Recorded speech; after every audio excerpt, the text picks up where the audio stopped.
welcome. You might be used to my shorts in which I show daily looks. I'm going to deep dive a little bit further into how to spot quality. I recently did one of my daily looks wearing this blazer, and somebody asked, how do we know that something is quality? So let's get into it.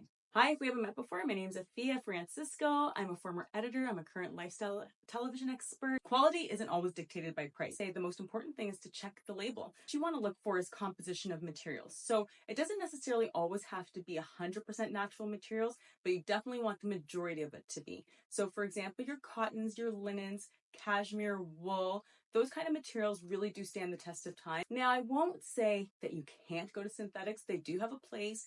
Polyester serve the purpose of, like with linen, for example, might keep something wrinkle-free a little bit longer, or it might help maintain its structure of the garment. So I won't say across the board one is good and one is bad, but you definitely do want to pay attention because oftentimes natural materials will lead you in the right direction. Now, looking at the label as well, you're going to want to look at the care. So if something is hand wash only, dry clean only, you need to ask yourself if that's something you're legitimately going to do.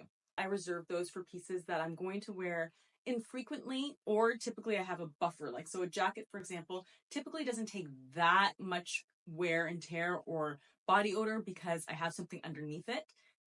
Fit is super important regardless of price point. So whether you have something that is inexpensive, a thrift find, or super expensive, it should fit unless you're going intentionally oversized, in which case you still are paying attention to it. It shouldn't look sloppy.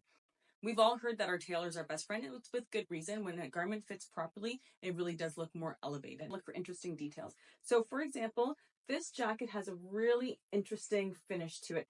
Yes, the colors are vibrant and cool, but you can see with that kind of finish to it, that textured material just adds a certain dimension to the piece that elevates it that much more. If this had just been on a plain cotton or a plain fabric, I don't think that it would have had the same level of interest. Take a look at construction. So again, regardless of price point, we're going to ensure that our seams are really well constructed. There should be no loose threads, no pulling, no gaps, nothing like that. It should be a nice, even seam. Feels durable. Like, I'm not going to actually rip it apart. Well, I'm not the Hulk, so I couldn't, but I couldn't do this and worry that it would rip apart. Sometimes something is poor quality when the seams just don't line up, like a pattern is mismatched at the back, the colors don't suit. Here you can see that things have been done so beautifully and so evenly.